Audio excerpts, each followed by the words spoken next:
ಮನ್ ಕಿ ಬಾತು ಇದು ಒಂದು ವಿಶೇಷವಾದಂಥ ಪ್ರೇರಣೆಯನ್ನು ಕೊಡ್ತದೆ.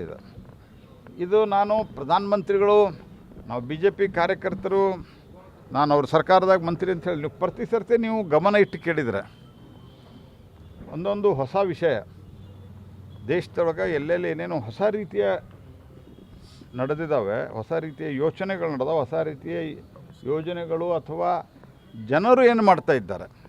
ಉದಾಹರಣೆಗೆ ಸಾಹಸ ಕ್ರೀಡೆ ಬಗ್ಗೆ ಹೇಳಿದರು. ಆನಂತರ ವಿಶೇಷವಾಗಿ ಜೇನುತುಪ್ಪದ ಬಗ್ಗೆ ಹೇಳಿದರು, ಹನಿ, ಈ ಟ್ಯಾಗೋರ್ ಬೀಚು, ಆಮೇಲಿಂದ ಮ್ಯೂಸಿಯಮ್ಮು, ಕಲಾಕೃತಿ, ಈ ಎಲ್ಲ ಸಂಗತಿಗಳು ಏನು ಅವರು ಹೇಳ್ತಾರಲ್ಲ, ನೀವು ಅದನ್ನು ಸ್ವಲ್ಪ ನೋಟ್ ಮಾಡಿಕೊಂಡ್ರೆ ಅಲ್ಲಿದ್ದಾಗ ನೋಡ್ಬೋದು. ಅಂದ್ರೆ ಹೊಸ ರೀತಿಯ ಯೋಚನೆ ನಮ್ಮ ಮಕ್ಕಳಿಗೂ ಗೊತ್ತಾಗ್ತಾವೆ.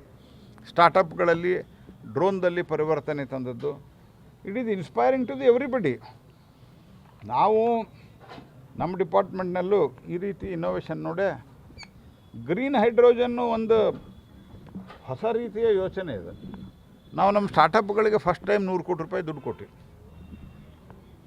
ನೀವು ಶುರು ಮಾಡಿ ಗ್ರೀನ್ ಹೈಡ್ರೋಜನ್, ಈಗ ನಾವು ಎಲೆಕ್ಟ್ರೋಲೈಸರು ಇತ್ಯಾದಿಯಿಂದ ಮಾಡ್ತೀವಿ. ಅದನ್ನು ಬಿಟ್ಟು ಇದರ ಟೆಕ್ನಾಲಜಿ, ಬೇರೆ ಟೆಕ್ನಾಲಜಿ ಮತ್ತು ಸುಧಾರಿತ ಇಕ್ವಿಪ್ಮೆಂಟ್ಗಳಿಂದ ಹೆಂಗೆ ಮಾಡ್ಬೋದು ಅಂತ ದುಡ್ಡು ಕೊಟ್ಟಿವಿ.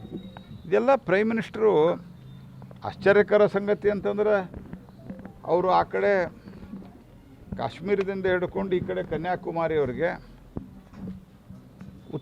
ಈ ಕಡೆ ನಮ್ಮ ನಾರ್ತ್ ಈಸ್ಟ್ ಹಿಡ್ಕೊಂಡು ಈ ಕಚ್ಛದಿಂದ ಕಾಮರೂಪದವರೆಗೆ ಅಂತ ಹೇಳ್ತಾರೆ. ಎಲ್ಲ ಕಡೆಯಿಂದ ಹೊಸ ರೀತಿಯ ಯೋಚನೆಗಳನ್ನು ಏನಾಗ್ತಾಯಿದೆ ಅನ್ನೋದನ್ನು ಅವರು ಏನು ನಮಗೆ ತಿಳಿಸ್ತಾರೆ. ಅದು ಎಲ್ಲರಿಗೂ ಒಂದು ಪ್ರೇರಣಾದಾಯಕವಾಗಿರ್ತದೆ, ಇನ್ಫಾರ್ಮೇಟಿವ್ ಇರ್ತದೆ. ಸರ್ ಒಂದು ಇಂಗ್ಲೀಷ್